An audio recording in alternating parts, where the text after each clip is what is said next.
Assalamualaikum warahmatullahi wabarakatuh. Nama saya Muhammad Ikhwan Daniel bin Syamsul. Nombor matrik 08 DKA 2011060 dari kelas DKA 2C. Okey, yang pertama, jom kita pergi ke tapak pemilihan.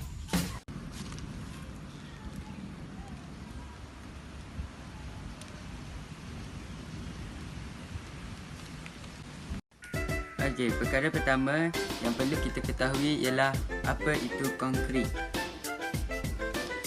Konkrit merupakan sejenis bahan komposit yang sering digunakan dalam pembinaan.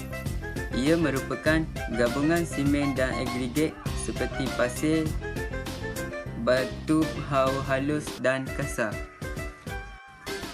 Okey, apa itu batu bau halus atau lebih dikenali sebagai pasir? Antara fungsi pasir ini di dalam konkrit adalah seperti mengisi ruang-ruang kosong dalam bancuhan konkrit bagi menguatkan bancuhan konkrit. Selain itu, pasir ini juga untuk mengelakkan tutulang keluli daripada berkarat dan juga dijadikan sebagai ikatan untuk memastikan bancuhan betul-betul padat. Okey, seterusnya adalah batu bau kasar. Okey, fungsi batu bau kasar di dalam konkrit adalah sebagai pengisi kepada isi padu konkrit. Selain itu, ianya juga dijadikan sebagai bahan yang menambahkan kekuatan konkrit dan memberi ketahanan konkrit dan menahan pengecutan konkrit.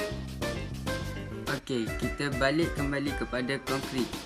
Bahan-bahan ini ditambah mengikut kadar pencampuran tertentu seperti yang telah ditetapkan.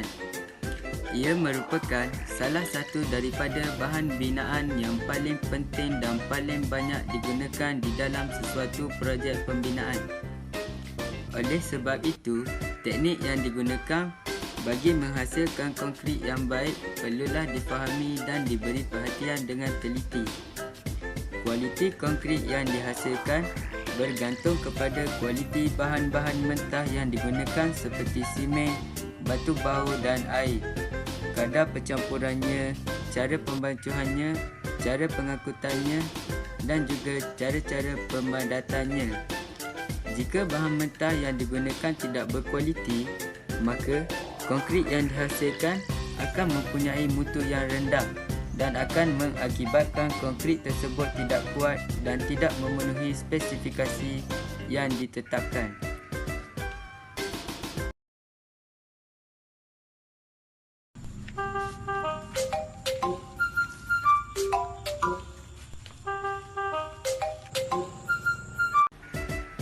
Seterusnya, apa itu simen?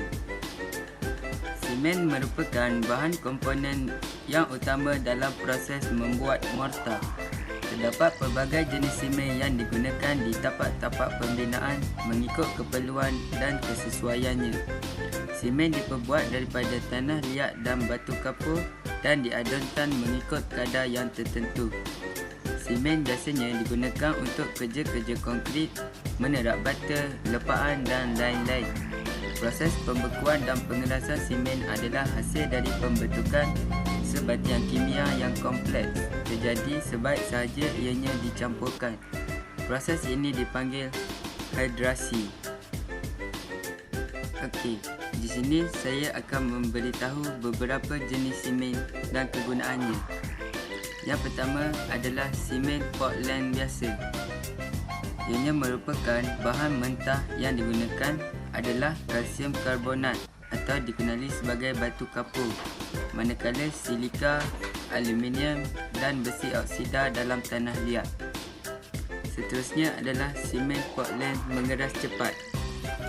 Komposisinya sama dengan simen Portland biasa, tetapi ianya dikisar lebih halus. Sebut halus ini menyebabkan proses perhidratan dan masa membeku awal. Seterusnya adalah simen Portland haba rendah. Komposisinya adalah berbeza dengan simen Portland biasa, di mana ianya mengandungi trikalsium silikat dan lebih dilaksium silikat daripada simen Portland biasa. Seterusnya, simen Portland penahan sulfat.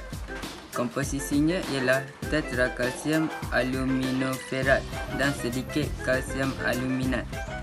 Ianya digunakan dalam pembinaan struktur konkrit bawah tanah dan dalam air.